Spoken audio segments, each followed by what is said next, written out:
Boas pessoal, estamos aqui para mais um episódio do podcast Filhos do Trovão e hoje temos aqui mais um convidado que já há algum tempo estávamos a tentar que viesse aqui ao podcast. Para quem já conhece o nosso convidado, está aqui. Para quem não conhece, o nosso convidado é Fernando José Vicente Freire. O nosso convidado tem 61 anos, é casado e tem 2 filhas. Tem uma licenciatura em Ciências Militares e o pós-graduado em Estudos Europeus, coronel no Exército, atualmente na Reforma, certo? Sim, é isso? É isso mesmo. Membro fundador do Centro de Investigação da Academia Militar, presidente dos Militares Evangélicos de Portugal, mestrado em Estudos Teólogos no Seminário Teológico Batista. É isso, foi convertido aos 8 anos, batizado aos 15 na Assembleia de Deus de Tomar.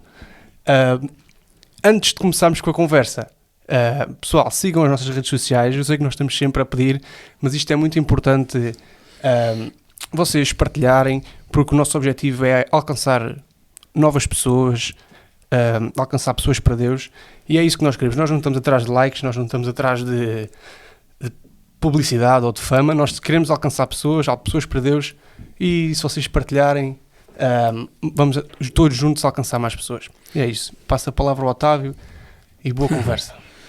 Olá, boa noite, Olá, boa tarde, bom dia. Não acho que é boa noite lá fora. Lá fora está boa noite, mas onde alguém nos esteja a ver e a ouvir, pode ser de dia, pode ser na China, pode ser no Brasil, em África.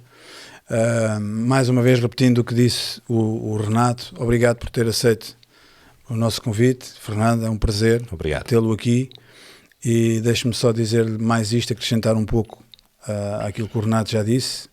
E estamos de veras impressionados com o seu currículo, com o seu percurso, não é? Nas coisas de Deus, porque certamente Deus está por detrás desse seu percurso, sem dúvida alguma. E foi de uma maneira tão natural. Eu não fazia ideia que existia militares, uma associação, um corpo organizado de militares evangélicos portugueses. Né? E foi, claro, não vou dizer que é por acaso, porque não há acasos nestas coisas. Eu acredito que há um plano, que há um propósito para nos termos conhecido e você hoje estar aqui. Okay. E que você possa partilhar com imensas pessoas, algumas que já nos seguem, e outras que vamos certamente chegar a elas, e eu tenho a certeza, como aliás digo sempre, quando vem aqui qualquer convidado, eu tenho a certeza que alguém vai ser alcançado e alguém vai ser edificado. Amém. Através daquilo que você vai partilhar aqui, e é isso que nós esperamos, é a expectativa que nós temos, é essa. E não é como dizia o Renato, nós não estamos atrás de fama, nem de likes, nem de visualizações. Esse não é o objetivo. O objetivo é alcançar vidas e que essas vidas possam ser transformadas como foi a do Otávio e a do Fernando, não é? Você há alguns anos atrás, como o Renato acabou de dizer, mas aquilo que Jesus Cristo fez na sua vida e continua a fazer, e na minha também, Ele pode fazer em qualquer pessoa. E esse tem sido o nosso lema, entre aspas, o objetivo. As pessoas perguntam qual é o vosso objetivo. O nosso objetivo é esse, é que as pessoas cheguem ao conhecimento de que existe um poder de transformação que só acontece àqueles que conhecem Jesus Cristo e que leem o Evangelho. Então é isso que nós queremos, é para aí que nós caminhamos, olhamos para a frente, e deixe-me só dizer isto,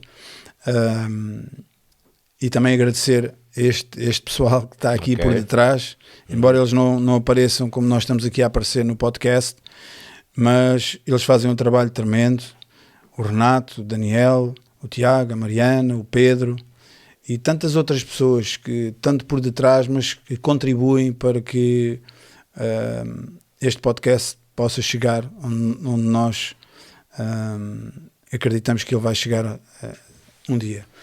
Então eles têm feito um trabalho tremendo, um esforço tremendo, trabalho, têm as famílias, têm os filhos deles, e era só isto que eu queria fazer aqui, aproveitar para agradecer também a eles. Parabéns, e obrigado também. E a todos aqueles que nos seguem e que têm contribuído. Então, Fernando, conte-nos um pouco, pegando aí um pouco, eu já reparei que você deve ter, pelo menos pelo que eu percebi, alguma conexão com Tomar. Sim. Porque foi lá que você conheceu o Evangelho, presumo eu, e foi batizado numa igreja batista lá. Conte-nos um pouco como é que você, ou como é que o Evangelho o alcançou. Ok, no meu caso é mais simples. Eu nasci num lar evangélico e, portanto, os meus pais eram crentes.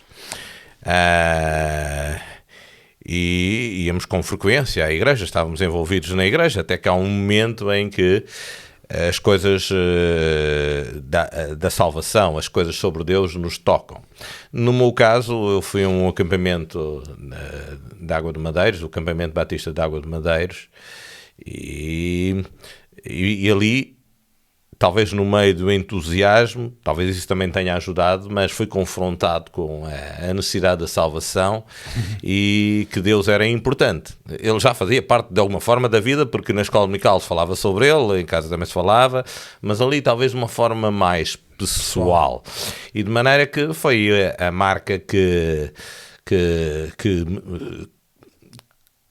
trouxe daquele acampamento foi de facto aceitar Jesus como meu Salvador.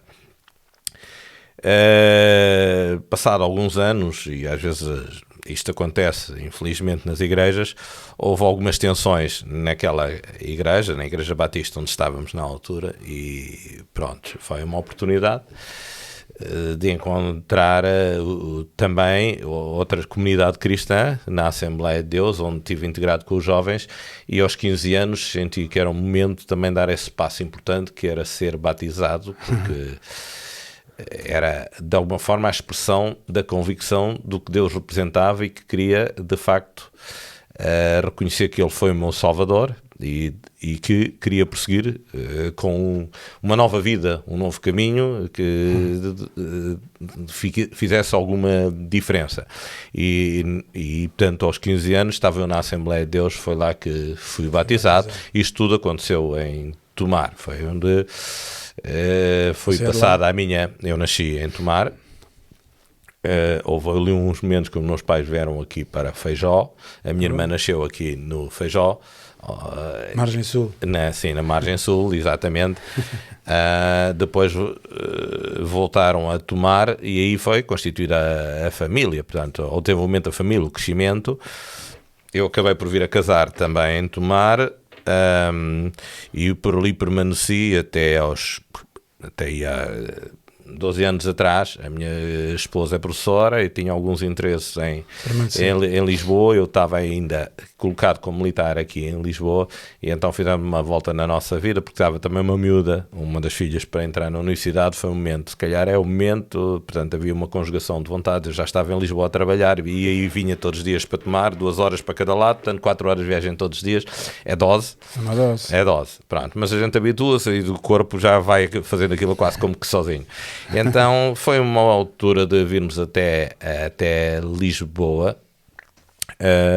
E estamos aqui a viver, portanto, há 12 anos e a congregar aqui em Lisboa, por acaso, numa igreja batista. Acontece também nessa Assembleia de Deus, aconteceu uma coisa menos feliz, não vale a pena também estar, não é isso que importa. Então, ainda em Tomar, estive na igreja batista, com um pastor muito amigo, e depois, quando viemos para Lisboa, ficámos aqui numa igreja batista, em Linda a Velha, onde estamos a viver agora. Ok.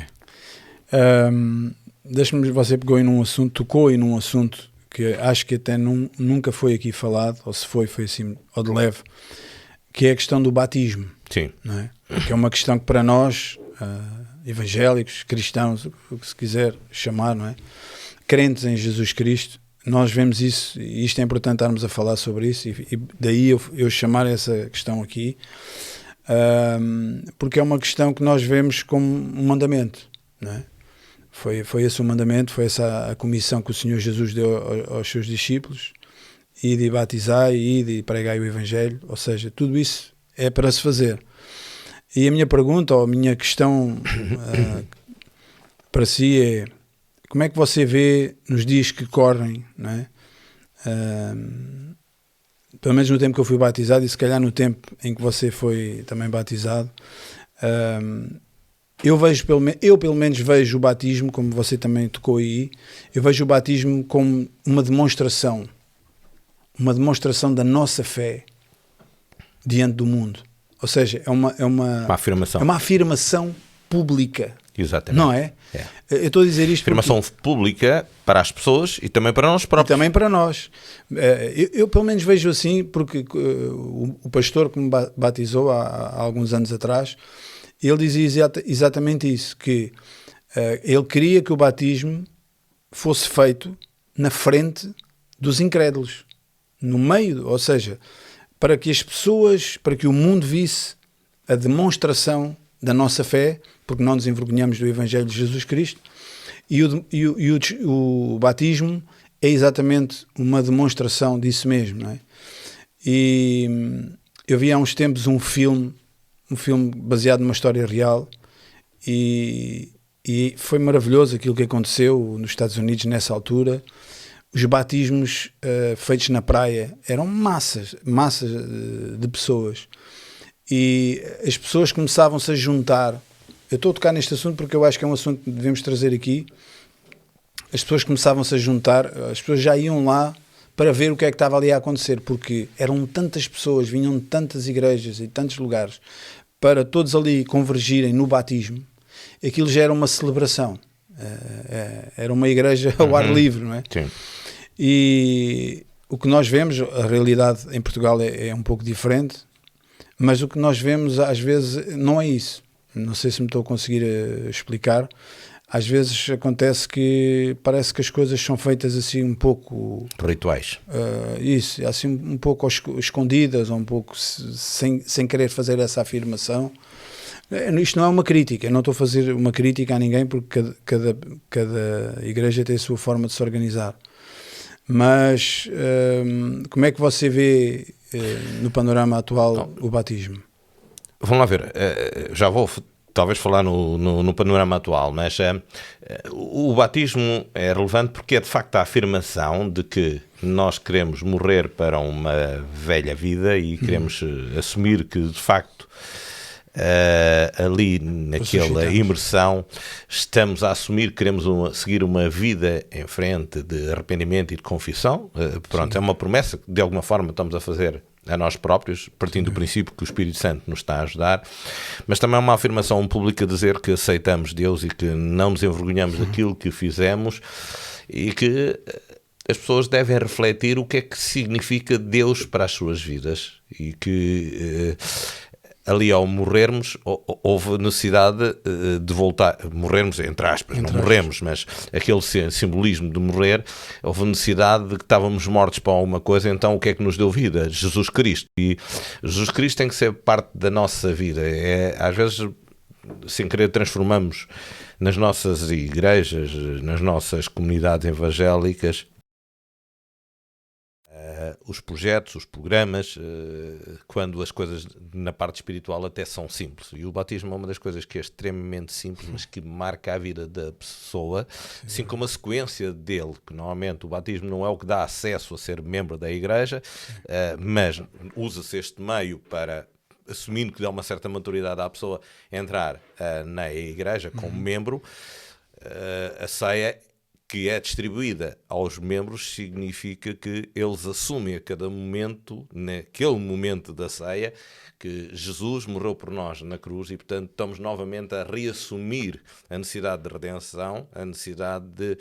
e a afirmar que Cristo é central na nossa vida e que não são os programas das igrejas, etc, etc, por mais interessantes que eles sejam, ou por mais espirituais que eles sejam, mas que estamos na essência, estamos nas bases. Hoje em dia, a vida está um bocadinho mais complicada, mesmo para os nossos jovens. E eu creio que às vezes com excesso de entusiasmo à volta do batismo, provavelmente há pessoal que alinha, também quer, pronto. Mas não tem consciência. Mas não tem consciência. O momento do batismo é um momento de alguma consciência, se bem que é aquilo que vemos em alguns batismos no Novo Testamento, foi em pouco tempo entre a conversão da pessoa e o batismo propriamente, o processo até foi relativamente rápido, não tanto como agora que fazemos uma preparação para o batismo, etc. Mas as pessoas tinham talvez uma maturidade e uma religiosidade que já percebiam o que é que estavam de alguma forma a fazer. Hoje em dia acho que às vezes simplifica-se demasiado e isso dá um prazer bastante enorme às igrejas que haja batismos, mas sem querer somos capazes de ser arrastados por aspectos emocionais de quantidades e o assunto tem que ser muito sério e vivido dentro da própria pessoa, porque isso é marca dela para toda a vida. E o que vemos às vezes é que de facto alguns jovens ao fim de alguns anos acabam por se retirar das igrejas, porque se calhar a igreja não lhes está a dizer nada. E Deus, será que disse alguma coisa? Pronto, às vezes há pequeninas emoções, mas há jovens que são sinceros e é isso que as igrejas devem continuar a mostrar, que naquelas pequeninas coisas simples elas são marcas muito especiais da vida da igreja. Certo. Continuando a falar um pouquinho só sobre a questão do batismo, eu vi e ouvi alguém falar sobre isso e achei bastante interessante. Não posso atestar da veracidade da história, mas certamente alguma consequência teve. Aquele batismo de Filipe, quando ele, lá em Atos, diz que ele batizou aquele eunuco etíope, não é? Sim. Aqui água a gente batiza já e tal, não interessa que tipo de água era, mas pronto, ele efetuou o batismo porque, na verdade, o Espírito Santo conduziu aquele batismo, não é? E foi ele mesmo que disse que há que me impede que eu possa ser batizado. Exatamente. Portanto, o que mostrava convicção. O próprio, não é? Exatamente. O próprio, exatamente, vai ao encontro exatamente do que você está a dizer, que o próprio teve o desejo e tinha a convicção de que ele necessitava e queria ser batizado. Não é que o batismo salve, mas é uma afirmação. É uma afirmação. Mas eu achei interessante essa pessoa dizer, e de certa forma, não vou dizer o nome, mas tem alguma credibilidade no meio cristão, e ele estava a dizer que esse batismo aciona ou desenvolve a alastração do Evangelho em toda a África. Porque aquele homem supostamente era uma pessoa admito que sim. de posses, era uma pessoa de alguma forma com peso em África. Postura social e aquele homem vai depois voltar à Etiópia, à África, e dali o Evangelho espalha-se por toda a África, entre aspas, não é? Sim. Naquela época, alcançando lugares remotos mesmo. Talvez não tanto pela questão do batismo, mas pela questão de crença que estava nele e que o batismo, de alguma forma, selou. Aí mostrava que as suas convicções eram perfeitas. Ele não escondeu aquilo que representava Deus para ele e o que representava Jesus Cristo. E, portanto, acho que, sim, também já tinha ouvido essa tipo de história e que é possível, porque era uma pessoa importante e era um reino que, na altura, ocupava uma certa relevância no mundo de então. E pronto, nós costumamos falar aqui um pouco sobre isso com todos os convidados, que é o poder dos links, não é? Nós estamos aqui a falar os dois e não sabemos o alcance que a nossa conversa pode desencadear. Sobre esta questão dos links, até quero trazer aqui um pequeno testemunho, que não é bem de um link, mas é uma conexão, para percebermos às vezes o impacto que nós temos. Nós temos um polícia que na altura estava na escola segura e, portanto, tinham que ir às escolas a fazer as suas rondas, cumprir aquilo que era para dar uma estabilidade em termos de respeito e de que não haja zargatas nas escolas. Então ele ia com um colega dele, com um camarada, que normalmente a polícia anda às parelhas. E ele, num momento de empatia com os miúdos ali, estavam uns a andar de skate e, a determinada altura, disse assim lá para um: deixa aí andar de skate, e não sei quanto. Então, lá de skate, uniformizado, assim, o polícia evangélico entrou até... evangélico. Sim, é um polícia evangélico. Andava estando uniformizado, andou de skate, e não sei quanto. Claro que isto deu alguma imagem para os miúdos daquela escola. Passado uns tempos, já não posso dizer quanto tempo, mas foi um significativo tempo, ele passou ali outra vez na escola e há uma moça de 18 anos, mais ou menos, a ideia da moça diz assim: você é o polícia do skate? E ele ficou assim um bocado, fui apanhado. Na curva.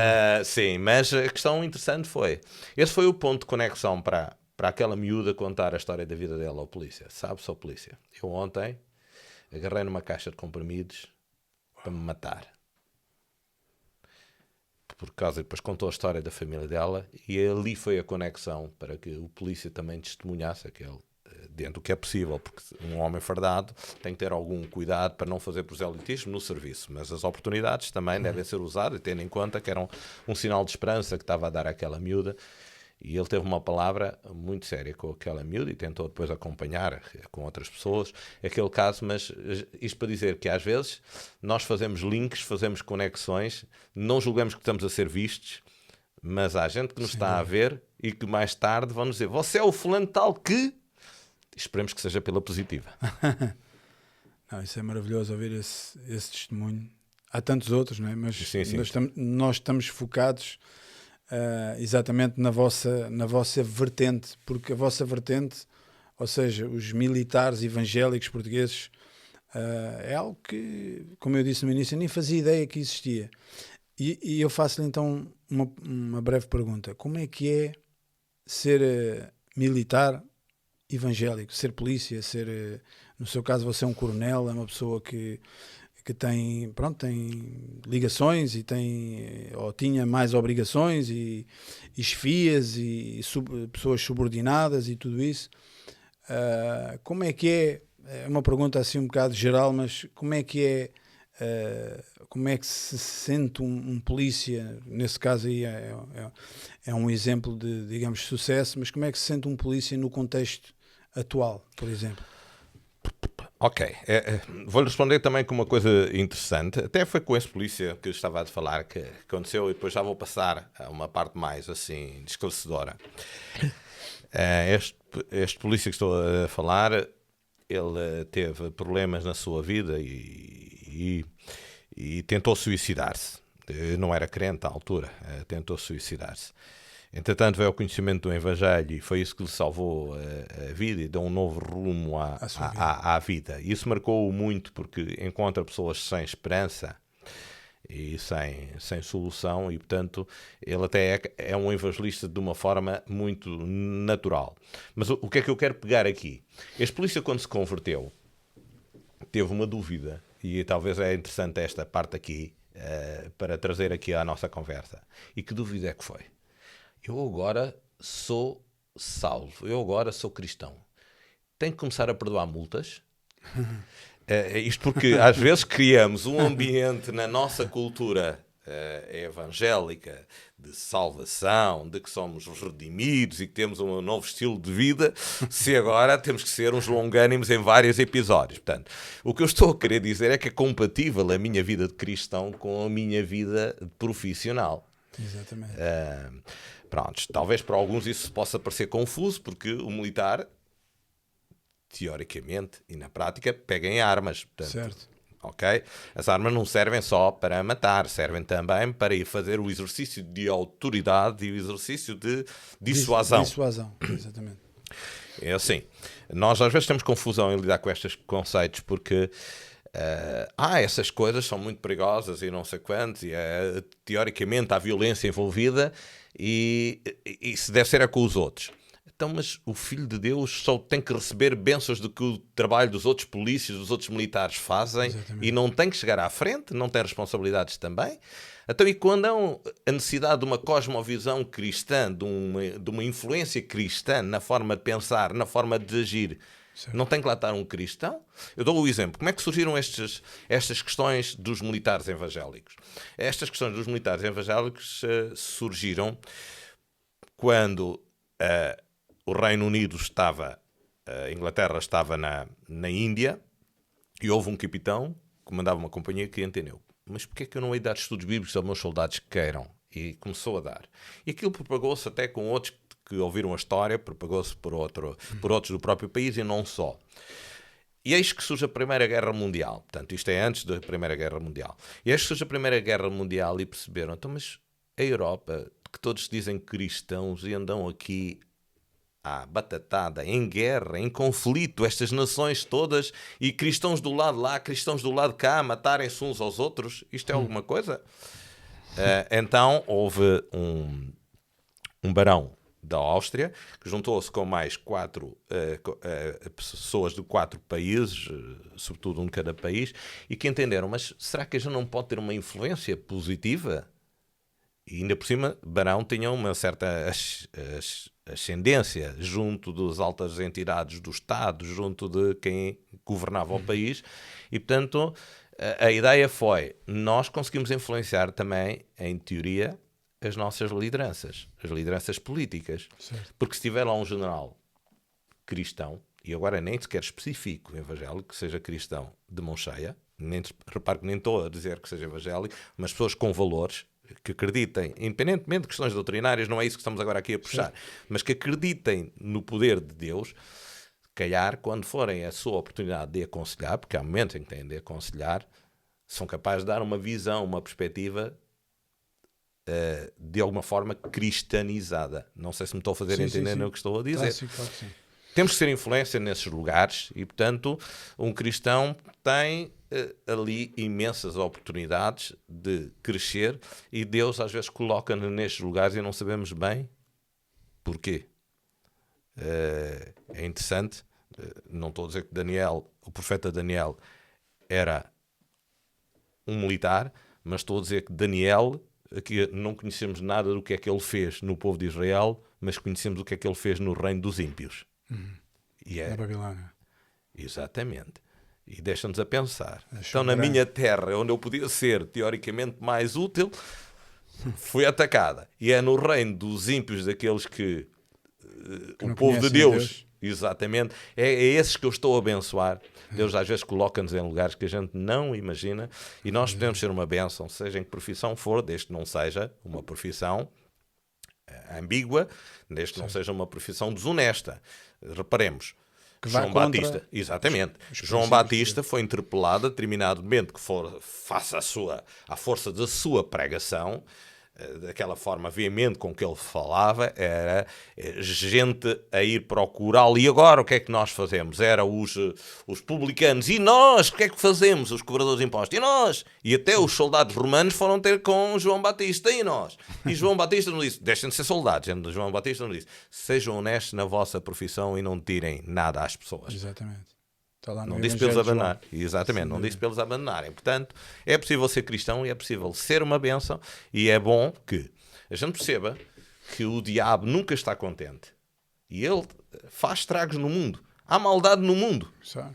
Então e quem é que combate a maldade? Os crentes são logo os primeiros a fugir de combater essa maldade. Não sei se me estou a fazer entender. Claramente. Maldade que é transformada em coisas criminalidade, marginalidade, etc. Pronto. É bom termos lá uma presença, não estou a dizer que todos tenham que ser, mas Deus chama alguns para isso. Exatamente. Porque é que chama alguns e não chama outros? Não sei. Não tenho respostas para tudo, mas que é uma presença importante, porque há muitas polícias, por exemplo, sem esperança. E é interessante este aspecto, e aqui acaba a minha resposta, é interessante este aspecto das polícias e também em alguns corpos, até da GNR, sem entrar em grande descrição para não afetar ninguém. Vocês englobam todo o tipo de força militarizada, ou seja, GNR...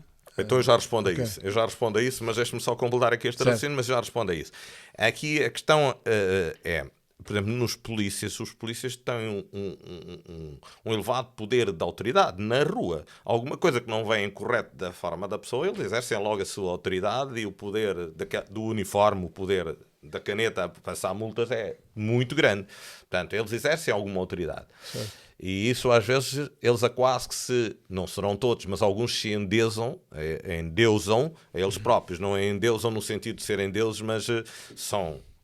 donos, são autoridades, são os manda-chuvas e julgam que até, alguns nota-se claramente, que até acham que controlam Deus e que qualquer pulsa, não é bem assim, não sei como é. Portanto, as pessoas às vezes estão esvaziadas só por seu exercício da forma como fazem as coisas. Em alguns casos da GNR às vezes o poder que as pessoas têm que lhe é dar em determinados lugares, em determinados postos, é maior do que a sua capacidade de compreensão do poder que têm nas mãos. Sim. E às vezes, sem querer, são eles próprios que se estampam porque não conseguem gerir esses fatores. E, portanto, para os crentes é muito importante.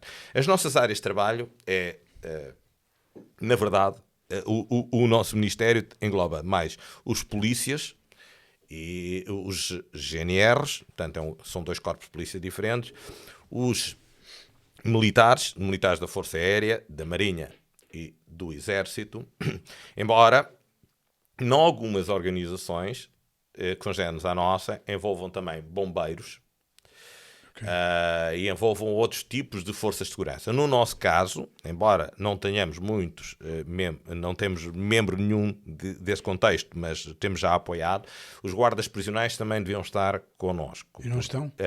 Quer dizer, não há ninguém em Portugal, mas não temos nenhum propriamente como... Aliás, temos um como membro, que é de Aveiro.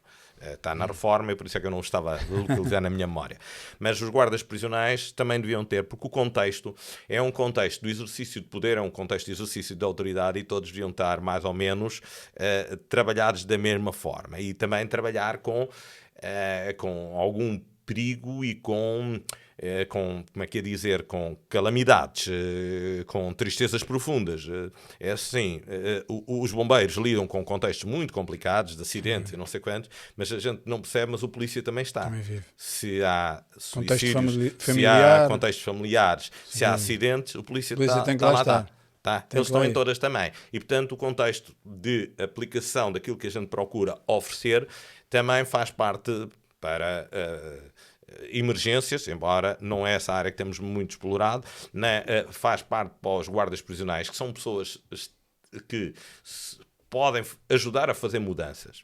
Normalmente os reclusos, entraste na prisão, a coisa fica complicada, mas o guarda prisional, se for um indivíduo com dignidade, às vezes são mais exercedores de profissão e não tanto de encontrar no recluso alguém com dignidade, e nota-se que são poucos, mas se os houvesse, produziam um outro efeito dentro do recluso, porque eles respeitam quem querem respeitar. E aqui podíamos entrar também noutra faceta. Também queremos englobar a Polícia Judiciária, não é toda a Polícia Judiciária, mas a parte que nos interessa mais é do banditismo.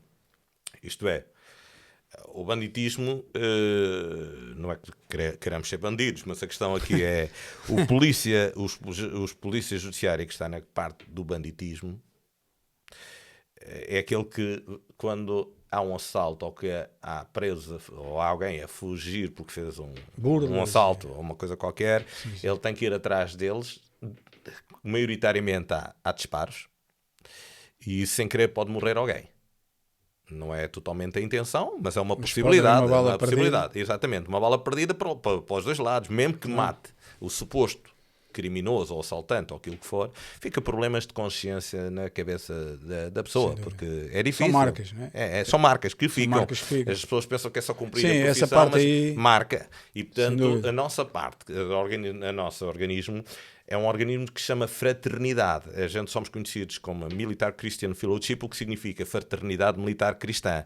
Fraternidade porque somos companheiros, somos para dar assistência uns aos outros e, portanto, aí recorremos a nossos recursos e também de capelães, possivelmente, para determinado contexto. E por isso estava a falar no banditismo, porque dentro da Polícia Judiciária é uma classe muito especial que, a seguir à descompressão do problema, do andar em perseguição, não sei quantos, é um momento um bocadinho terrível, porque só aí é que se toma consciência onde é que se andou metido. Não sei se me estou a fazer entender. Sim. É muito complicado e, portanto, eles todos, teoricamente, deveriam fazer parte.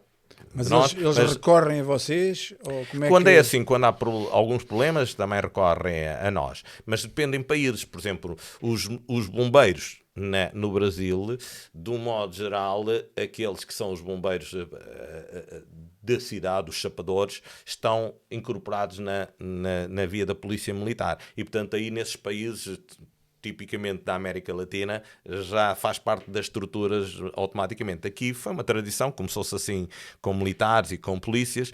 As outras partes a gente vai tentando atingir aos poucos. Diga-me uma coisa, como é que nasceu em si? Eu acredito que foi Deus que colocou isso no seu coração. Como é que nasceu esse desejo de criar... Ok, não foi criado por mim, foi criado por Tenente Coronel Samuel Coias, que é um piloto aviador na Reforma, que é genro do pastor Machado, falecido Alfredo Machado. Alfredo Rosendo Machado. Então, o que acontecia é que esse desejo, sobretudo, nasceu aí, mas não é exclusivo daí. Então o que é que eu quero dizer com isto? Na década de 70, alguns dos anos 71, 72, havia um grupo de jovens que se estava a reunir na base aérea da OTA, de diferentes denominações, não sei como é que eles se identificaram como evangélicos, eram diferentes denominações, então juntavam-se a uma determinada hora, na mata do quartel, e ali oravam e faziam um estudo bíblico. Alguns deles hoje são pastores, daqueles que lá tiveram. E é interessante, curioso, estamos a falar década de 70, portanto estamos a falar há 50 anos. 50 eu sei porque anos eu nasci em 71. 50 e tal anos atrás, mentalidades diferentes, mas quando o padre, o capelão católico da unidade, viu que se estavam a reunir na mata, foi ele que tomou a iniciativa de ir ao comandante: Sr. Comandante, arranja um espaço para esta malta se reunir. Eu acho que hoje provavelmente isto não aconteceria. Mas é grandioso o que é que aconteceu. Pronto. Foi um padre que... Se o padre, o capelão da unidade, o capelão católico da unidade, foi ele que tomou a iniciativa e arranjou um espaço para aquela juventude, com o assentimento do comandante, se reunir. Hoje é um bocadinho mais liberdade religiosa, mas mais complicado. Isto é uma coisa interessante.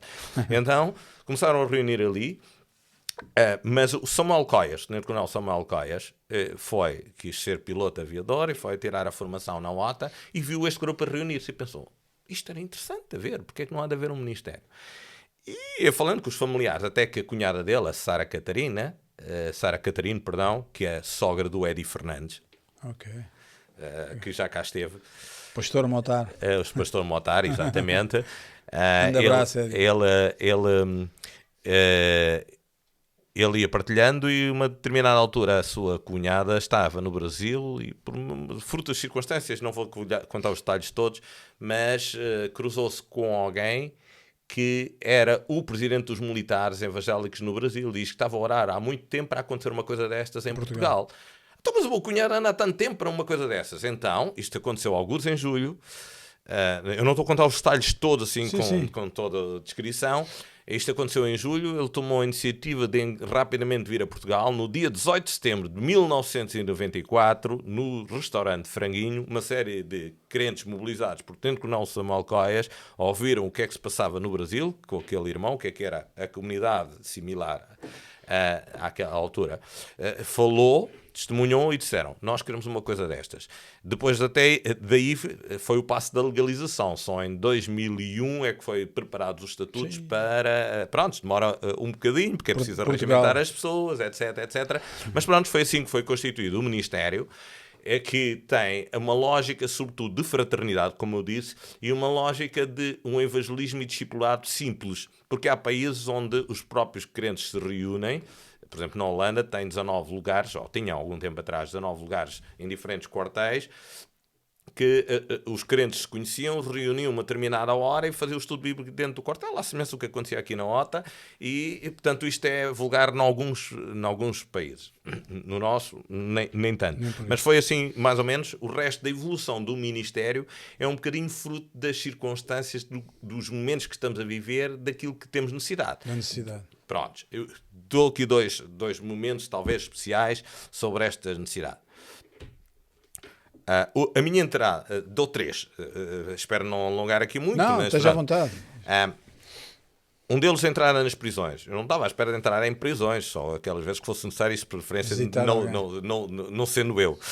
Ok, mas o que aconteceu foi que tomámos conhecimento de que um crente desviado tinha ficado com um fardo de droga que encontrou na praia, que era militar da GNR, então ficou preso e ele próprio depois, num sentido de arrependimento, começou a evangelizar outros na prisão e começámos a ir então à prisão, de tomar, a apoiar ao estabelecimento prisional militar que está em Tomar, apoiar reclusos, e a partir daí eu depois fui começar a entrar noutras prisões sem me aperceber porquê, pronto, mas ali foi um ponto de conexão. Foi um ponto de conexão. Curiosamente aqueles dois depois até já não estão em igrejas, mas eles foram passando a mensagem uns aos outros, e tivemos católicos e islâmicos até nas nossas reuniões ali no estabelecimento prisional militar, exatamente porque tinham interesse em falar, conversar, etc. E nós partilhávamos isso. Um outro, só para dar um exemplo, eu não estava nesse momento, não fazia parte da nossa ideia prisões, mas também faz parte dos quartéis. Há uma delas que é assim. Portanto, aconteceu desta forma. A outra, questões de capelania. Capelania é uma coisa que temos muita necessidade, tanto para uma assistência espiritual que não tem a ver propriamente com pastores, os pastores é para as igrejas, mas em contexto de trabalho e até para entrar em outras... Hospitais, não é? Em vários sítios, porque a perspectiva do capelão, pronto, embora aqui ela está standardizada em termos regulamentares, porque a lei da liberdade, quando saiu, a lei da liberdade religiosa, saiu mais 3 regulamentos, um para regulamentar as prisões, regulamentar a parte de visitas hospitalares e regulamentar a parte das Forças Armadas e Forças de Segurança. Mas o contexto dos capelães, em termos ali do regulamento, é uma lógica de ir apoiar os da sua própria índole, da sua índole evangélica, da sua índole de fé. No entanto, uma ideia de capelão é um bocadinho mais de pessoas estranhas do que ovelhas. O que é que eu quero dizer com isto? O pastor tem uma lógica de o redil, as suas ovelhas, para que... estejam em comunhão, sejam apacentadas, sejam cuidadas. O capelão é mais uma lógica, tirando estes casos que eu estava a dizer, regulamentar como é que está montado, mas tem uma lógica de ir ao encontro de necessidades de seres humanos. Aquela pessoa está a vida degradada, não quer dizer que não precise de evangelização porque precisa, mas a questão, o capelão vai lá e trata como pessoa. Não é logo uma lógica de salvação, essa também há de entrar no momento próprio, mas é uma lógica de pessoa. Esta pessoa precisa ser recuperada, ser integrada e restaurada como pessoa. Não é só a dimensão espiritual, apoiada como pessoa. E, portanto, ele é um homem que se dá a quem não sabe se de alguma vez irá receber, mas está lá para dar. Pronto. E também surgiu estas oportunidades dos capelães, e de maneira que trouxemos 2 cursos de capelania a Portugal, já com irmãos americanos. Eu tive, não há muito tempo, na Guiné, como diretor regional desse curso, dessa organização, para ministrar também aos irmãos da Guiné, e estamos a continuar a desenvolver e esperemos a qualquer momento que as coisas, portanto, se divulguem, se organizem consistentemente, e está nesse sentido. A própria Aliança Evangélica criou a questão de 2 semanas ou 3 semanas, um gabinete de SAER, que é Serviço de Assistência Espiritual e Religiosa, precisamente para agrupar estas coisas. Mas uma outra dimensão, isto só para dizer que o nosso Ministério evolui de acordo com as necessidades. Acontece que pedimos há algum tempo que precisamos de um espaço porque temos novos testamentos destes de capa camuflada e que temos que comprar em grande quantidade. Comprámos 15 mil e estão armazenados numa garagem de um crente. E 15 mil? 15 mil, sim, porque não dá para mandar fazer capa camuflada só 2 ou 3, tem que ser uma grande quantidade, o que significa também uma exorbitância de dinheiro que a gente tem que despender a determinado momento. Mas aqui a história que eu quero contar é, pronto, precisamos de espaço, temos os caixotes com carradas de Novo Testamento na garagem de uma pessoa e pedimos há uns tempos atrás um gabinete à Câmara de Lisboa. Ainda era o demitido primeiro-ministro de hoje, era o presidente da Câmara de Lisboa à altura. E então pedimos o espaço e eles disseram que era para entrar no regulamento. Então concorremos, mas não ficámos classificados de acordo com os padrões. Então mais tarde vieram-nos a pedir para também concorrer, porque havia mais espaços, e nessa altura concorremos com uma dinâmica um bocadinho social. E o que é que isto quer dizer? Temos adotado desde há 3, 4 anos atrás o lema em 3 dimensões: polícia, igreja e comunidade. Estas 3 coisas juntas fazem sentido. Isto é, a igreja tem que ter impacto na comunidade. Tem que ter um papel. Portanto, está preocupado com a salvação, mas miúdos que andam ali a portar-se mal e que teoricamente depois da manhã, aqui tem outro significado, um bocadinho mais tarde, se podem marginalizar, se calhar a igreja, se tiver, não estou a dizer só de evangelismo, de cuidar mesmo de pessoas, se calhar pode ir arranjando um papel de intervenção na sociedade, que é um sinal de trazer esperança, é um sinal de trazer vida, segurança, toda uma série de contributos, não tem que ser só salvação. E a polícia pode-se preocupar só com os sítios, com os problemas maiores. Não é que a gente vá alterar a polícia, mas há pequenas coisas que acontecem num bairro, com mais degradação ou menos degradação, se calhar os miúdos se resolvem com um raspanete daqueles fortes, em vez de deixar a coisas críticas que a polícia tenha mesmo que intervir. E, portanto, esta lógica polícia, igreja e comunidade, a gente tem um espaço neste momento no bairro da Flamenga, em Marvila, exatamente para trabalhar com a comunidade do bairro e valorizar as pessoas. Isto não faz parte da lógica dos militares evangélicos, mas fez porque tropeçamos nas circunstâncias, Portanto, não podemos dilapidar as nossas energias, mas isto para dizer que fomos evoluindo também no conceito ao longo dos tempos, consoante as coisas foram acontecendo. Sim. Eu acho interessante, você está a falar, eu estou aqui a absorver o que você está a transmitir e a deixar aqui. Há um filme, eu agora o título em inglês, não sei a tradução, Hacksaw Ridge, né? Hacksaw Ridge, sim. Pronto, um Aquele soldado, da né? Adventista. Adventista que fez aquela... Aquilo é objeção de consciência, não é? Sim, ele começou com uma objeção de consciência. consciência Ele tinha uma coisa que queria ser militar, servir o seu país, servir a sua pátria, mas não queria pegar em armas. E, portanto, era nesse sentido a objeção de consciência. Ninguém o estava a obrigar, porque a objeção de consciência retirava-o logo. Certo.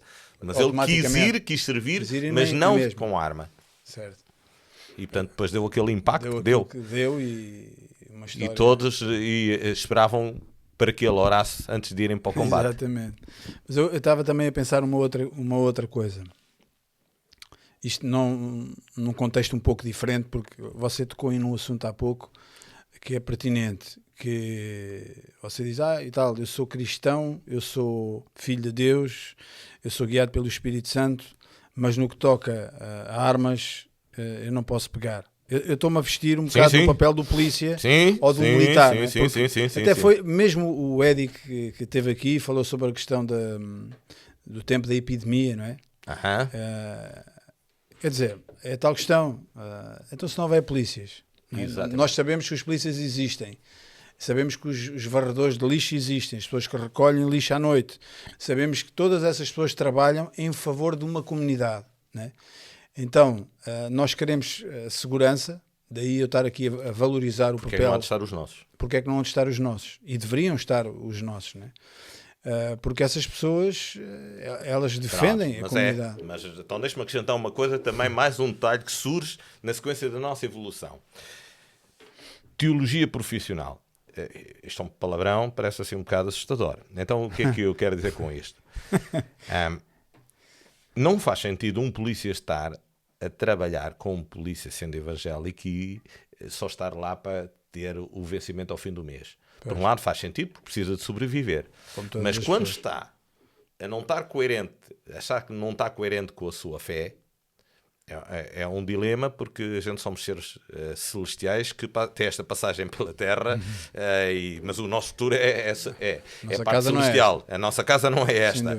E, portanto, as pessoas viverem nessa angústia de terem que estar a sobreviver e contrariar tudo aquilo que deve ser a sua perspectiva cristã, está errado. Então, para essa questão, a gente desenvolve algumas questões sobre a perspectiva cristã da tua profissão. E que temos criado um conjunto de lições que chamamos de teologia profissional, que é a teologia que tem a ver com contextos da profissão. O uso da violência, o uso do uniforme, a tua armas, postura, a tua autoridade, toda uma série de coisas que faz parte de construção de ajuda à pessoa para ela perceber até que ponto deve ser coerente o seu cristianismo com a sua profissão. Com a sua profissão. Conjugar a fé com a profissão. Exatamente. Já que estamos a falar neste tema, tinha uma pergunta para lhe fazer, que é... Força. Ou seja, um militar ou um polícia cristão, quando faz a sua abordagem, deve ter uma abordagem diferenciada de outros polícias, ou seja, que o diferencie por ser cristão, ou não... Não vai de encontro a essa opinião. Ok, não, isso é possível, vamos lá ver. Já não está a pôr a dizer que os cristãos são todos porreiros e que os não cristãos são todos imporreiros, ok? Porque a graça de Deus é uma graça que não está só espalhada aos crentes em si, aos filhos de Deus, ok? Há a graça comum, aquilo que chama a graça comum, que Deus também espalhou graça, e é por isso que, por exemplo, Deus diz lá em Isaías, ao meu servo, ao meu ungido Ciro. E era o reino dos ímpios, portanto, ok? Sim. E, portanto, o que eu estou a querer dizer é que não há só pessoas que não sejam cristãs que têm abordagens complicadas. Há alguns crentes que às vezes criam abordagens complicadas, mas não é totalmente cristão essas abordagens complicadas. É verdade, sim, que um cristão que é cristão deve ter uma abordagem sempre a pensar no seu exercício de autoridade, mas também em seres humanos que têm à frente. Seres humanos que estão desesperados, seres humanos que têm falta de esperança, e ele pode abordar de formas diferentes. E, portanto, tem que estar consciente disso E quem exerce, por exemplo, posições de chefia, eu acho que deve ter um conceito de liderança serva. Às vezes nas nossas igrejas, quando falamos em liderança serva, a palavra serva parece que diminui logo a autoridade da pessoa que agora tem que se subjugar quase aos outros. Como é que é possível ser líder, mas também ser servo ao mesmo tempo? Liderança serva é uma questão que se preocupa com as pessoas. Se aquela pessoa tem talentos, tem capacidade, etc., ele pode descer a um determinado nível para fazer subir as perspectivas da pessoa, mesmo quando ela falha, dar-lhe oportunidades. E, portanto, isto são de coisas que a pessoa pode fazer dando algum sinal de esperança e de ajuda, valorizando a pessoa como ela é, porque vale a pena. Dou talvez aqui para percebermos. Eu não sei se dá para perceber, mas deixem-me contar esta história porque eu acho que ela complementa aqui algumas coisas muito interessantes. Nós andamos a acompanhar um rapaz na prisão militar de Tomar. Não era cristão, mas juntou-se ali ao grupo que queriam também... E não era cristão, primeiro não era evangélico, queria acompanhar. Fizemos acompanhamento. Entretanto, ele foi como era contratado e se tinha portado mal face à ação que tinha feito, foi transferido para uma prisão civil. Andei a acompanhá-lo na prisão civil, ele ficou na prisão de Linhó.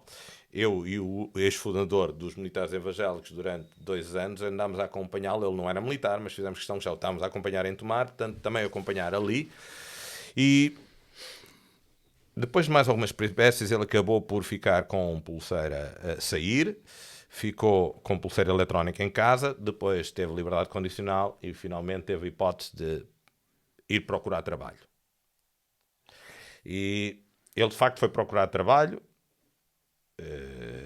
no Leroy Merlin, foi procurar trabalho e fez a entrevista. É um miúdo completamente desarrascado, muito desinibido e, portanto, em termos de capacidade de mostrar à pessoa, portanto, já salvo nessa altura, Sim. a Convertido. capacidade, sim, convertido, capaz de mostrar talento, porque ele toda a energia, toda era força. Aliás, ele fazia parte das forças especiais. Então, ele foi à entrevista e depois ali sentado depois da entrevista pensou: falhei numa coisa. Não disse à doutora dos recursos humanos que eu tinha estado preso. Bateu à porta da senhora. Olha, eu precisava dizer mais uma coisa. Eu estive preso durante este tempo todo por causa disto assim. E eu queria passar esta... Não estava bem comigo próprio se não dissesse isto agora quando está aqui. A senhora ficou assim espantada a olhar para ele e quase a chorar, disse-lhe: você de certeza está já cá empregado. E é verdade, na semana seguinte o rapaz estava a trabalhar naquela loja. Isto para dizer que Pela sinceridade dele. pela sinceridade e quando a esperança, quando as pessoas fazem as coisas como deve ser, Certo. e há espaço para nós, crentes em diversos contextos, o fazermos, há sinais. Dou-vos um outro exemplo que também acho interessante, com outro polícia. Foi com aquele polícia, mas depois passou a história a outro. Em Sintra, num sem-abrigo, estava na rua, mas percebeu que era um contexto assim muito especial. Foram conversando, esse polícia foi conversando e até lhe ofereceu um Novo Testamento deste, também de capa camuflado. O homem ficou todo fascinado, etc. Sim. Ficou todo fascinado porque tinha afinal uma Bíblia e que alguém se preocupava com ele. Entretanto, temos um outro polícia que é da proteção pessoal de uma alta entidade do Estado, não vou dizer qual é que é para não dizer, não, mas é uma alta entidade do Estado, para não melindrar ninguém. E então foi também lá de vez em quando levar comida ao senhor e não sei quanto, lá foram acompanhando e a coisa foi melhorando. E o que é que acontece? A postura do homem ficou mais enriquecida porque lhe deram sinais de esperança, porque deram sinais assim de que alguém se preocupou com eles. Então, no Natal, há um paizinho que está a passar com uma criancinha, a criança de 5 anos. Pai, isto já próximo do Natal. Pai, aquele senhor, como é que é o Natal dele? E o pai ficou assim um bocado embasbacado com a criança de 5 anos. Não sei. Pai, e se aquele senhor fosse lá almoçar connosco no dia de Natal? E isso aconteceu. Convidaram-no. Exatamente. Isto para dizer que quando abordamos as coisas como deve ser, há trabalho e, de facto, o crente deve E há ter uma frutos. abordagem diferente e sempre uma abordagem no sentido de difundir, divulgar esperança. Não é preciso estar folheto na mão logo para evangelizar. Às vezes é um processo de relacionamento, conexão com a pessoa. Conexão com a pessoa. E a partir daí muita partir coisa daí, acontece. sim, Aquele coração deste senhor foi conquistado. Foi conquistado daquela forma afável, como alguém se preocupou com ele, não estava à espera. Houve ali depois O uma coração ligação. daquela senhora, daquele jovem que declarou, Sim. afinal, o que foi a vida dele, mostrou que é possível, quando se é salvo em Cristo, ter uma vida redimida, e a senhora ficou fascinada e o chefe dela também. E estas coisas Esses são pontos, impressionantes. esses pontos de conexão, eu também, e todos nós aqui já experimentámos o poder das conexões, e mesmo nas coisas de Deus, você está a falar de uma coisa que todos nós já fizemos. De alguma forma, nós queremos ver você, como presidente dos militares evangélicos, quem dera que todos os polícias fossem evangélicos, fossem cristãos, Sim. todas as forças militares fossem. E às vezes, e família, e amigos, todos nós temos aquele desejo muito próprio de ter essas pessoas do lado de Cristo. A gente reconhece isso, né? Sim. E às vezes caímos, e muitas vezes, no erro de querer convencer as pessoas. Não somos nós que convencemos. Nós não convencemos ninguém. Exatamente. Já chegámos a essa Agora conclusão. podemos ter o nosso papel. O nosso papel fundamental. Pronto, dou um exemplo de um sargento da Marinha que, quando acaba de terminar as formações que ele está a dar aos militares que forma, dá-lhes um novo chamamento. Eles sabem que ele é pastor, ele é sargento da Marinha, mas é também pastor aí numa igreja. Não vale a pena estar agora a discriminar. Sim. E no outro dia havia 2 militares que estavam em conflito e ele disse: rapaziada, porquê é que vocês não se sentam Rapaziada. e conversam os dois, põem as coisas com calminha, essas divergências ponham não sei quantos. E passado algumas horas eles foram ter com ele. De facto, o seu conselho resultou. Portanto, estas pequeninas intervenções que às vezes... Sem dúvida. Não. Mas eu estava a querer salientar uma questão que comigo tem funcionado em algumas situações, que é o exemplo das tais conexões. Por exemplo, você é militar. Se eu for militar, já existe aqui uma conexão. Entende? É muito mais fácil o militar chegar ao outro militar. Então, serviste aonde? Fizeste tropa aonde? E não sei o quê. Lembras de Santa Margarida? Aquelas histórias. Sim, tem conexões. Há logo uma conexão. Não é? E às vezes nós, quando queremos levar o Evangelho às pessoas, nós às vezes não aproveitamos essas conexões. Exatamente. E partimos logo para querer dar uma colher de Evangelho à pessoa. Não, toma lá, isto vai-te salvar, a tua vida vai mudar e não sei o quê. E a pessoa fica assim. Sim. Às vezes é o próprio testemunho, a forma como a pessoa se preocupa com ela. Se as pessoas perceberem que é uma preocupação sincera, uma preocupação de esperança, as coisas acontecem. E é o caso desse irmão da Marinha. Pronto, houve um momento muito triste que ele dava-se muito bem com o chefe, o sargento Mora, que chefiou a equipa, que passou à reforma e que alguns meses, 6 meses depois de entrar na reforma, suicidou-se na garagem. Mas a forma como este nosso irmão marinheiro fala com as pessoas e se entrosa com as pessoas, quando souberam todos que aquele homem querido que se tinha suicidado, quem é que foram recorrer a ele. E de tal maneira que lhe deram a oportunidade de ele falar no funeral e de falar às chefias. E, portanto, abriu-se uma série de portas. Porque ele já tinha criado as sementes, os relacionamentos, e agora deixado esperança. Teve uma oportunidade. Sem dúvida. É isso mesmo. Pois essa é uma das situações, porque todos nós, eu tive um tio que também já faleceu, que também foi polícia, foi GNR, e tenho muitos conhecidos e amigos e pessoas das forças, amigos de infância que hoje estão na PSP, isto e aquilo, e como você falou de uma maneira assim geral, não é? Eles dão de caras, vocês dão de caras com situações muito reais que a grande maioria das pessoas vê na televisão. Sim. Não é? Nos filmes, Que é só nos filmes. não é real. O real é outra coisa, não é? E bombeiros, você falou aí na questão dos bombeiros, e que nós achamos, a pessoa lida bem com isso, e depois muitas outras questões que tem a ver também com o funcionamento das coisas, a questão dos vencimentos, uma série de questões sim, várias coisas. Que de alguma maneira inquietam Sim. as pessoas, não só os militares, os polícias, todas as forças de intervenção, e nós olhamos para essas pessoas e dizemos assim, nós queremos ter segurança, nós queremos estar em casa descansados, e sabemos que os ladrões não nos vão roubar, mas às vezes esquecemos que por detrás dessa farda, entre aspas, que há um ser humano, que há uma pessoa que tem os mesmos problemas em casa que os outros têm. Exatamente. Isso às vezes não pensamos assim, mas Por isso é que é bom deixar-nos um sinal de esperança, e o cristão aí desempenha sem dúvida imensos papéis. Se encontrar sempre que ele é um sinal de esperança. Aliás, a própria Bíblia diz que nós somos dispenseiros da graça. Nós já usufruímos da graça e devemos também dispensar a graça aos outros, naquilo que Deus nos deu. Fernando, fala-nos só, ainda temos algum tempinho, fala-nos só um bocadinho sobre a questão missionária. Você já falou do capelanismo, das prisões, um bocadinho qual é a vossa intervenção. Eu sei que vocês andam pelos países lusófonos. Ok, muito bem. Então vamos lá ver.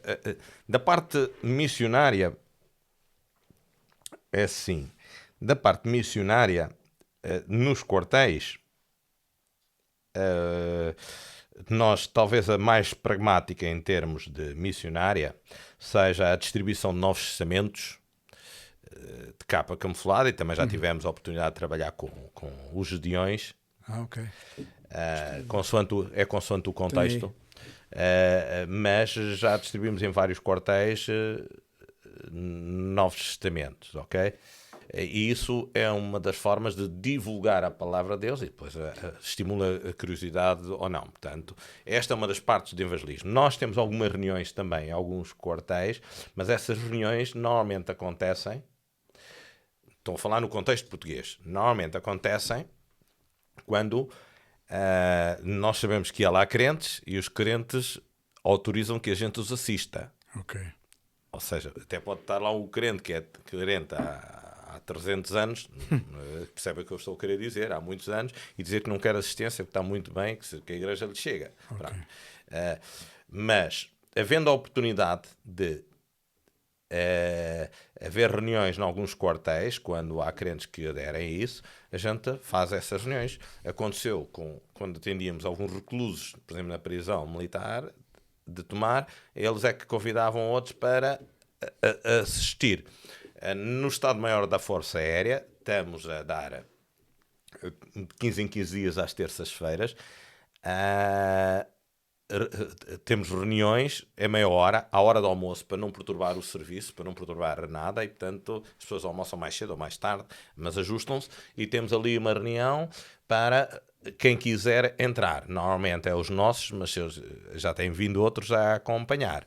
No Hospital Militar temos um gabinete de um capelão, e onde todas as quintas-feiras há reuniões com cântico ali, e a maior parte, só temos um ou dois crentes ali, a maior parte que vem, mais um ou dois, é de facto descrentes que querem conhecer um bocado e que têm problemas e que colocam. Portanto, esta é uma das características evangelísticas. Temos alguns instrumentos mais para trabalhar essa parte. Temos umas bíblias áudio que os americanos nos ofereceram, com o Novo Testamento em português, que serve também para evangelizar, e a gente está a procurar que isso seja para determinadas situações especiais. Uma outra forma indireta que não fazemos evangelização, mas que no fundo estamos com uma perspectiva de abrir caminhos, é em determinados momentos. Por exemplo, fizemos a Conferência Ibérica, significa que foi uma conferência que foi organizada pelos militares e polícias evangélicos de Portugal, com os congéneres espanhóis. Foi uma organização conjunta em que se falou espanhol, falou português, e convidámos outros países para estar presentes. Aí teve, na inauguração, na abertura, teve o segundo comandante do Exército e o segundo comandante da Força Aérea, que na nossa linguagem é o vice-SEM, vice-chefe de Estado-Maior do Exército, e o vice-chefe de Estado alta da Força patente. Aérea. Altas patentes, são generais de 3 estrelas que tiveram, que não tinham nada a ver com, por acaso conhecíamos como pessoas, mas e também pediu-se uma audiência ao Sr. General, chefe de Estado-Maior das Forças Armadas, e foi-lhe entregue uma Bíblia. Portanto, estas são oportunidades, às vezes, de termos... Vocês não perdem a oportunidade. De ter contactos Assim que há com uma altas entidades. Exatamente. Em relação à África, nós temos as congéneres, esforçamos para os ajudar a encontrar o seu próprio espaço. Aqui nós organizamos um congresso de 2 em 2 anos e trazemos sempre possível cá africanos da África lusófona para assistir às nossas conferências. Oferecemos o alojamento, oferecemos a dormir e há outras organizações que oferecem os transportes, portanto, as locações, desde as viagens. E o que é que acontece? Nesta interação também já estamos a começar a visitar esses países. O Tenente-Coronel Samuel Coias tem uma conexão especial com eles. Eu já estive em Cabo Verde recentemente. E trabalho muito com o dirigente de Cabo Verde, que até foi meu aluno na Academia Militar, o dirigente dos militares evangélicos em Cabo Verde, e estas são duas realidades. Cabo Verde, aconteceu um momento em que um soldado, por causa de droga, que matou 9 camaradas em determinado sítio, e aquilo chocou muito as Forças Armadas. Foi uma oportunidade do homem que estava a liderar a nossa congénere em Cabo Verde falar ao chefe, está a ver, se houvesse capelania, se calhar muitos destes problemas estavam mais diminuídos. E então abriu-se as portas e ele consegue às vezes, como a vida deles militar está mais inoperacional, não está menos agitada, consegue às vezes pôr o quartel todo a ouvir a palavra de Deus e a receber Bíblias e boletins. Em Cabo Verde? Em Cabo Verde, sim. Sim, pronto, isto é uma situação anómala porque não é o que é possível acontecer em Portugal. Pronto, nem nós pretendíamos essa coisa. É um contexto muito próprio. Mas sempre, por exemplo, o Samuel Coias, que vai visitar os países, ele procura ter contacto com as mais altas entidades militares. Para desenvolver para desenvolver os contactos deles para eles, não é para o nosso benefício, é para eles, pronto. Porque é um estranho, sempre traz mais valor acrescentado do que os próprios locais. Então, é isso que acontece com o Samuel. Já teve contactos com o chefe de Estado-Maior de Cabo Verde. Já tivemos também na tomada de posse do novo líder da nossa congénere em São Tomé e Príncipe. A reunião teve presente, foi online, nós em Portugal com 3 pessoas e eles lá com 4 ou 5, mas o chefe de Estado-Maior das Forças Armadas de São Tomé estava a assistir à tomada de posse, estava lá sentado e também interviu. Eu estive agora na Guiné em novembro do ano passado, agora como quem diz já vai quase um ano, exatamente, o agora é terrível. E então estive lá a dar a formação, fui com um general evangélico do Ghana e mais um oficial do Ghana e um coronel da Nigéria e fomos dar a formação lá e fomos recebidos por algumas altas entidades, nomeadamente o chefe de Estado-Maior da Guiné, e tive a oportunidade de dizer a ele, então, mas porquê é que não deixa os crentes reunirem-se aqui? Porque é um país que tem características muito islâmicas. Certo. E dei-lhe uma sugestão e ele, em princípio, está a pegar nela. Pronto. Ou seja, nós não desperdiçamos muitas oportunidades. E quando vamos à África lusófona, o trabalho é deles, mas nós ajudamos. Ajudamos desta forma, quando visitamos altas entidades, quando eles vêm cá, os entusiasmos, e também temos alguns contactos, sobretudo o meu antecessor tem alguns contactos através de uma organização internacional que está no Reino Unido, mas que tem contactos sobretudo em crentes australianos que normalmente têm posse e não sabem o que querem fazer com elas. A posse, isto é, vontade de doar alguma coisa para bem do Evangelho. Então, para Moçambique, conseguiu-se uma oferta de 10.000 Bíblias de capa camuflada, foi diretamente da Austrália para a Sociedade Bíblica de Moçambique, e que depois é a nossa irmã presidente, que é uma tenente-coronel das Forças Armadas de Moçambique, que está a distribuir com outros irmãos. E em Angola já acabaram de ser distribuídas 10.000, que também foi um outro irmão da Austrália, um empresário que quis oferecer Bíblias e não sabia para que país, foi dirigida para Angola, e portanto nós às vezes somos os elos de conexão. Dinheiro! E portanto... Distribuir. Exatamente, distribuir não o dinheiro, mas os recursos. Certo, okay? certo. Os recursos e que são de vida eterna. eterna. Exatamente. Já que estamos a falar assim neste tema, eu veio-me aqui uma pergunta, porque eu tenho uma pessoa chegada, amiga já há alguns anos, um pouco mais velha que eu, que é militar e costuma ir em algumas missões, umas pacifistas, outras não tanto, Ele é sargento. Ele costuma mostrar fotografias das missões onde ele vai, e numa destas missões ele levou uma mochila com roupa para dar a crianças que Sim. encontra ou adultos, porque nesses sítios não têm tantos meios. E também uma coisa que eu acho que possa faltar nesses sítios mais remotos do mundo é a falta do Evangelho, ou seja, não é tão fácil lá chegar. E a minha pergunta era se os militares cristãos, quando vão nesse tipo de missões, também tentam não só fazer passar o Evangelho a outros militares desses países, mas também a essas pessoas de zonas mais remotas do mundo, se fazem chegar o Evangelho lá. Ok, essa pergunta é relativamente simples e relativamente complicada. Então vamos lá ver.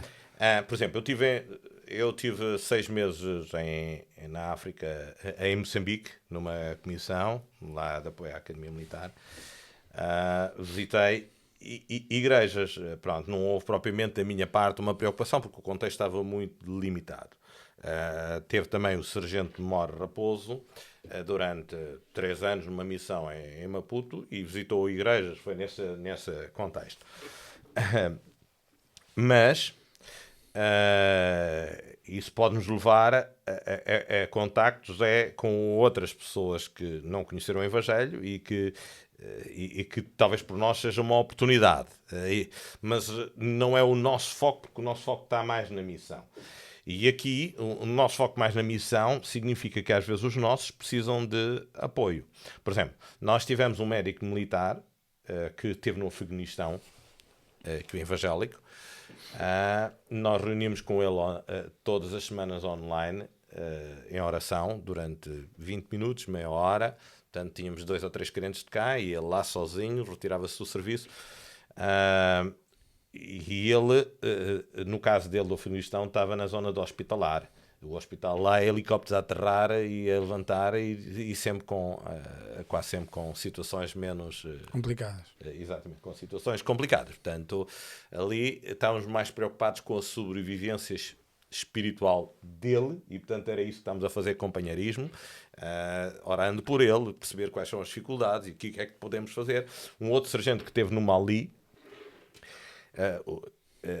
Mali está em conflito, é um bocadinho complicado. Ele é da segurança aérea dos aviões, portanto a preocupação dele era controlar a segurança do avião e, portanto, não tinha muito espaço, mas mesmo assim também tínhamos algumas reuniões de oração com ele, e ele até descobriu um outro grupo que depois não era de espanhóis, salvo erro, que tinha um capelão por trás, ou tinha umas freiras, já não me recordo, e até foi lá ver aquela reunião. Portanto, o que eu estou a tentar dizer, sim, há às vezes algum espaço, mas nem sempre as missões permitem ter algum espaço, ok? É uma possibilidade de fazer generosidade, e não é difícil, porque recebem cadernos, recebem roupas, toda uma série de coisas que pode ser dada, mas outros também fazem isso, não é exclusivo dos evangélicos que podem fazer. Pronto, aqui a palavra é mais, nós damos substância e eles, se puderem, usam um momento para essa substância. E, em alguns casos, também nos pedem alguns apoios. Por exemplo, agora recebi um pedido da Guiné-Bissau, deram-lhes um terreno de 70 e tal mil metros quadrados e querem instalar ali uma casa para quando saírem pessoas que acabaram a sua reclusão serem parados nos primeiros tempos. Então, ao pedir apoio, o que é que se pode arranjar para eles ficarem lá hospedados? Um bocado de reinserção e de acompanhamento numa fase inicial. Pronto, de retaguarda é possível muita coisa. Agora, de forma objetiva, isso às vezes depende do contexto em que se está. Eu compreendo o que é que me está a dizer. Onde eu queria chegar era, se nesses sítios onde chegam sapatos para crianças que não têm possibilidade de os ter, ou que nem há sapatos nesses sítios, ou água potável, que são bens essenciais para a vida das pessoas, uma Bíblia chegar a um sítio desses, que nós também sabemos que é um bem essencial para a nossa vida, o poder que uma Bíblia numa tribo ou numa zona muito remota no mundo, a diferença que pode fazer uma Bíblia Era aí que eu Sim, queria chegar. pronto, ok, mas esse nem sempre é o nosso trabalho, até porque é assim, nós julgamos que eles falam português, mas nem eles falam português, atenção. Ok? Eu estive em Timor, supostamente tive uma missão pessoal, supostamente falam português, mas não é verdade. Alguns não entendem mesmo nada de português. E São os mesmo mais no antigos, interior de não? Moçambique nem sempre todos entendem mesmo o português. E portanto não é de todo impossível, mas não é de todo também possível. Ok? Pronto, às vezes conseguimos material para ajudar outros, e no outro dia me pediram onde é que eu conseguia arranjar um Novo Testamento francês para dar a um nigeriano que estava aqui a viver aqui para a sua pátria. Pronto, lá consegui arranjar um Novo Testamento, veio de França, não, veio da Suíça, por acaso veio da Suíça. Pronto, com os nossos contactos, aí chegou, pronto, a pessoa entretanto tinha saído por um tempo, não sei se depois conseguiram lhe entregar, mas pelo menos os contactos ficaram montados. Mas isto é assim, é possível, nem sempre é execuível, depende das oportunidades que as pessoas têm no terreno, e mesmo um militar que seja evangélico tem que perceber em que contexto é que está a usar. Às vezes ali o deixar esperança, a maneira como cuida das pessoas é mais relevante do que apenas estar a entregar a palavra de Deus. Mais relevante não é que a palavra de Deus não seja relevante, só que o contexto da pessoa fardada estar a entregar isto para alguns não sei se me estou a entender, é proselitismo puro, e há gente que não gosta disso e às vezes muito bem. Exatamente, mas é possível, dentro da confiança que as pessoas criam, Nós, para as pessoas que vão para missões, estou a falar dos militares, durante várias sucessivas expedições, ia-se ao aeroporto militar de Figo Maduro entregar um Novo Testamento a cada militar. Alguns mal entravam na porta, metiam um pacote, e eu estou a dizer, a nossa preocupação era aquele militar, aquele que ia em missão, mas ele teoricamente depois fazia o que queria que o Novo Testamento podia dar a outros. Não sei se me estou a fazer entender, mas creio que sim. Pronto, isso é possível. Não é possível dizer, isso tem que fazer parte da nossa forma de atuação. Depende um bocadinho da pessoa, se encontra o contexto, e se nos pedirem material para dar, nós arranjamos logo. Okay? Estão à disposição. Exatamente. E às vezes com outras coisas. Nós temos, por exemplo, uma série de bíblias ucranianas e russas para eventuais necessidades que temos. Esse também é, como disse no início, o propósito do podcast.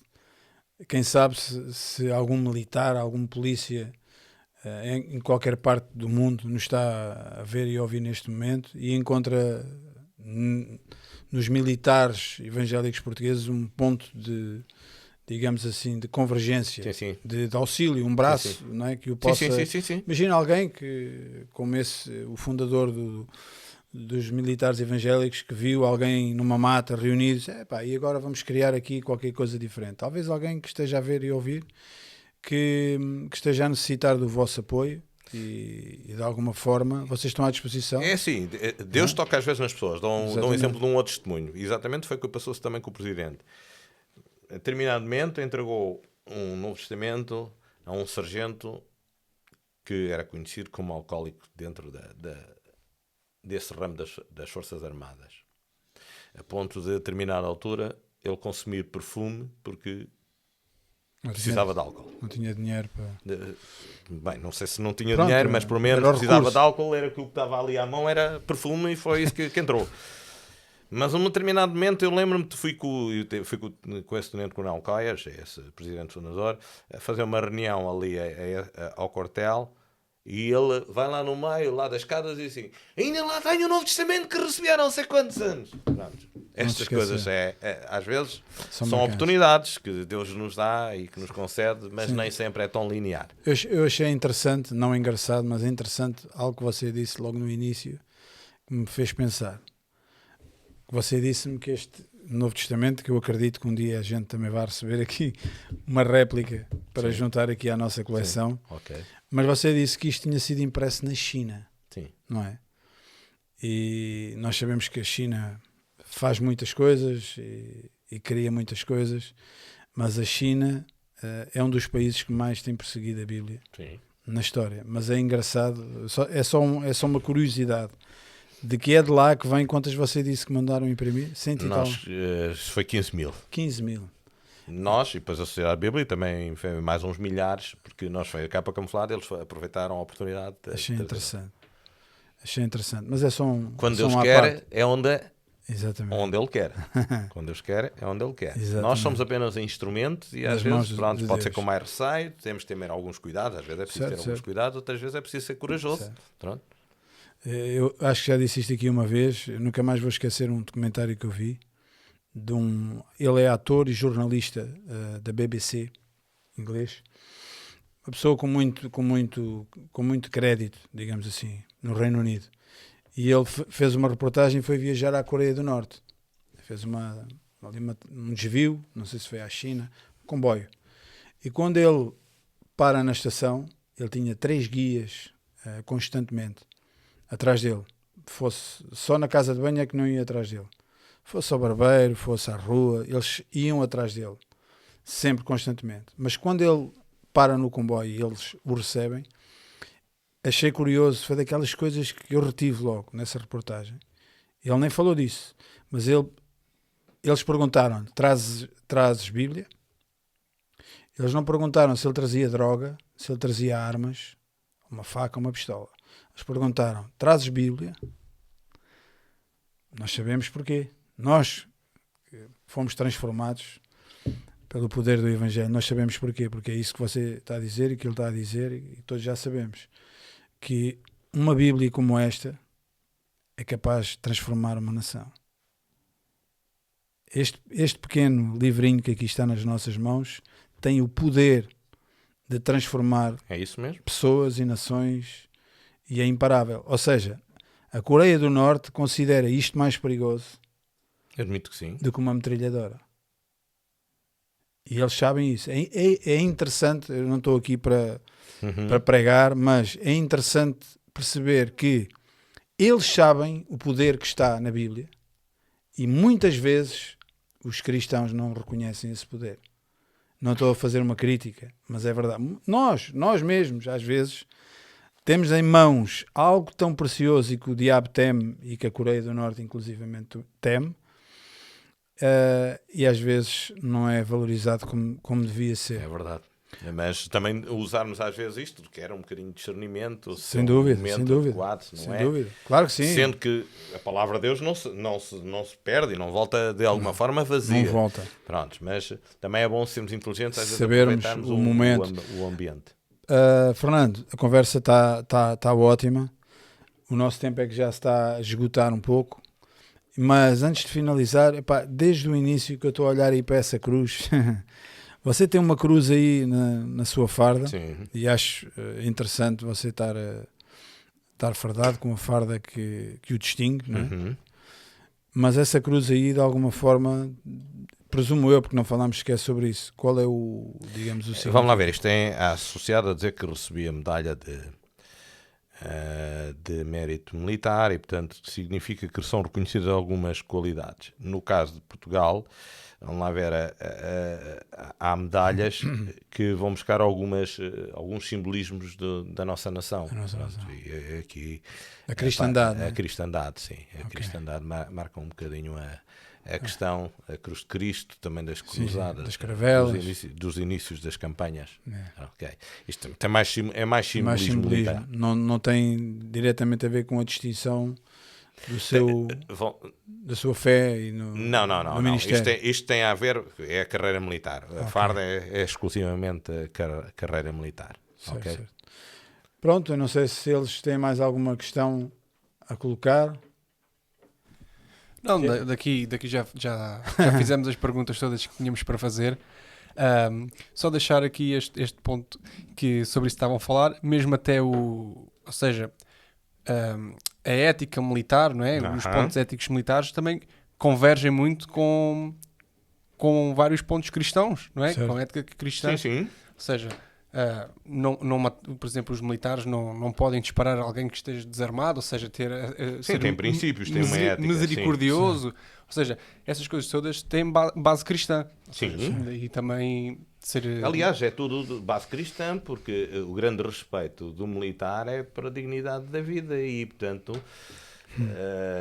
vamos lá ver, aqui a questão é o exercício do poder. Às vezes também é preciso acabar com a maldade, não é acabar com a pessoa, é acabar com a maldade, sendo que às vezes ela pode ser a fonte da maldade. É uma representação. Pronto, não existimos só... Existimos com princípios, com ética, e nomeadamente até entre nós cristãos procuramos ter alguns cursos de ética para lembrar alguns detalhes que são muito importantes. Ética até na tomada de decisão. Certo. Porque é que escolheu para a esquerda e não escolheu para a direita? Exatamente. Ou se calhar quem ocupa postos de maior responsabilidade quando tem um contrato assim milionário ali à frente, quantos é que estão a concorrer? Já agora por estar a falar assim neste tema, eu não estava bem, ou seja, se iria fazer esta pergunta ou não, mas já que estamos aqui por este tema, ao longo da sua carreira militar, certamente teve que tomar algumas decisões. Sim. Alguma vez teve que tomar alguma decisão em que sabia o que é que tinha que o fazer, não é? Porque dentro do exército, lá está, dentro do exército há certos padrões e há certas leis que se têm que cumprir, mas que eticamente não ficasse agradado, ou seja, sentisse, eu como cristão deveria ter feito diferente ou poderia ter feito diferente, mas aqui no exército ou aqui na polícia ou onde for, tem que se fazer de uma maneira diferente. No meu caso, acho que não apanhei assim nenhuma assim muito complicada. Há outros irmãos que estão em outros contextos e que já têm estado em situações mais complicadas e lá vão encontrando umas soluções mais possíveis. No meu contexto não me estou a lembrar, tirando aquela que, pronto, que às vezes até é difícil gerir, é tão simples, mas é difícil gerir, tipo, estar num serviço em que está o chefe e o chefe diz que não está e a gente que vai responder ao telefone, portanto, são pequenas coisas. Pequenos detalhes.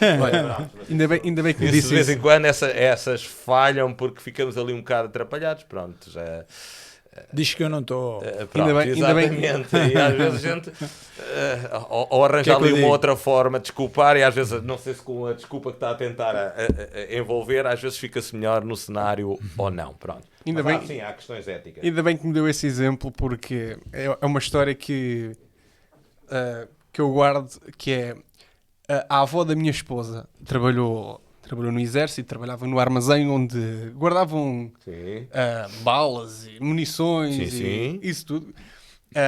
E a avó da minha esposa tinha, o superior lá do armazém, que costumava dizer, costumavam ligar para ele na altura, e ele costumava dizer isso mesmo, que é, se ligarem, diz que eu não estou. Né? E a avó da minha esposa é cristã desde muito pequenininha, desde sempre, e ela... diz que respondia sempre, eu não me lembro, não sei dizer qual era a patente, portanto eu não vou aqui tratar pela patente, mas dizia sempre, eu peço desculpa, mas eu não posso mentir. Ok? Pronto, é assim, nós às vezes somos confrontados com esse tipo de situações e depois depende do cristão se aguenta o impacto da situação ou não. Quando é uma coisa que a gente até está distraído, às vezes sem querer, como costumo dizer, no calor do momento, é capaz de nem se aperceber do que é que está a dizer. Mas quando é de forma continuada, isso requer muitas vezes que a gente tem que tomar uma posição e um comportamento.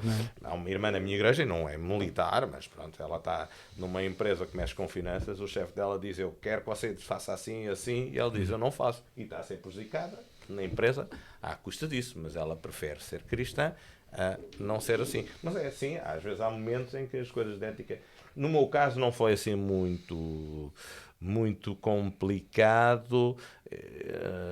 Pronto, é os sítios que a gente desempenha da carreira, assim como acidentes de percurso, às vezes uns calha uma série deles a eles e outros não têm. Pronto, nesse caso não.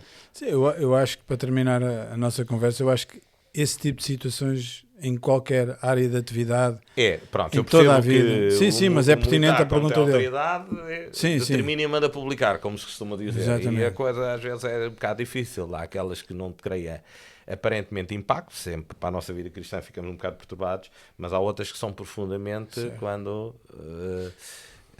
está a haver ali um problema e está a olhar para o lado a fingir que não sabe que está ali o problema. Isso aí às vezes são complicados. E aí o cristão tem que se assumir. Tem que se posicionar. Exatamente.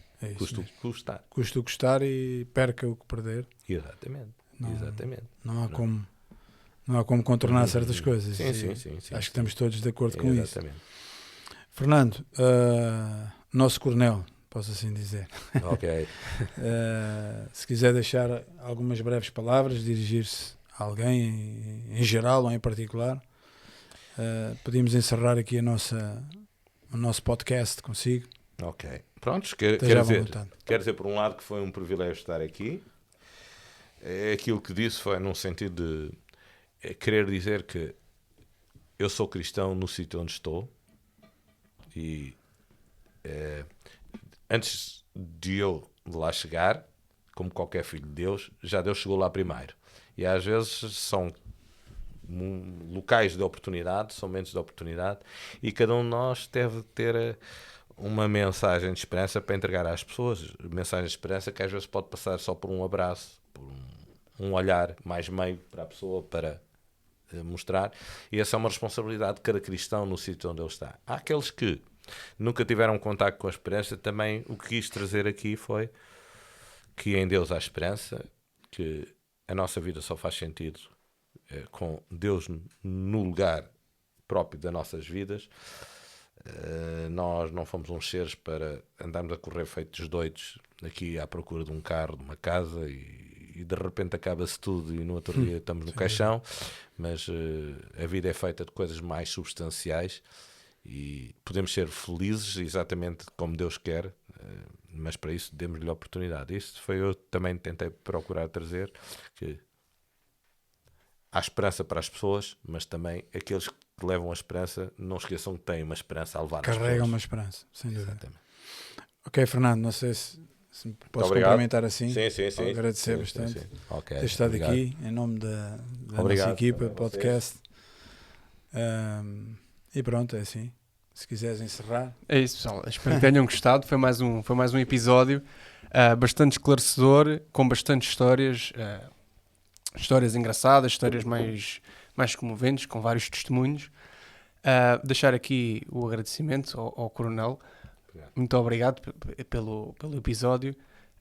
E para o pessoal que nos está a assistir, obrigado por mais uma vez nos estarem a assistir, por continuarem fiéis ao projeto. E quero acrescentar uma coisa. Só dizer aqui uma coisa. Vamos lá ver, este Novo Testamento não é só distribuído por nós, pode ser distribuído por qualquer pessoa com o seguinte critério. Podem-nos pedir Novos Testamentos. Se tiverem um amigo polícia ou militar a quem entregar, podem-nos pedir para dar este Novo Testamento. Okay. Não temos de ser nós a distribuir. O que a gente pede é que Novos Testamentos distribuídos a pessoas que não são militares ou polícia, se possível, evitem. Não é que as pessoas ficam contaminadas por uma capa camuflada. A questão é que isto custa dinheiro fazer uma edição muito grande e, portanto, a ideia é aproveitar o recurso para as pessoas certas. Agora, se não há outro recurso da Bíblia a não ser a capa camuflada, por favor, não evitem de dar um Novo Testamento. Okay? E como é que as pessoas podem entrar em contacto para adquirir um Novo Testamento militar? Camuflado. É assim. Eu vou sugerir duas maneiras. Uma, objetiva e direta, se sabem que vocês estão aqui e têm os vossos contactos, pode ser através de vocês, que depois vocês pedem-me a mim. Ou outra, nós temos um gabinete também dentro da Aliança Evangélica, qualquer recado que chegue à Aliança Evangélica é possível. Se procurarem no site Militares Evangélicos, também vão encontrar e, portanto, é um outro recurso. Se nos encontrarem, também podem pedir. Ok? Ok, muito está esclarecido. E é isso, pessoal. Como estava a dizer, muito obrigado por continuarem fiéis ao projeto e sigam, partilhem com toda a gente. Se neste caso conhecerem algum militar, partilhem este vídeo com ele, falem um pouco com ele. E é isso, pessoal. Muito obrigado por nos assistirem e até ao próximo episódio.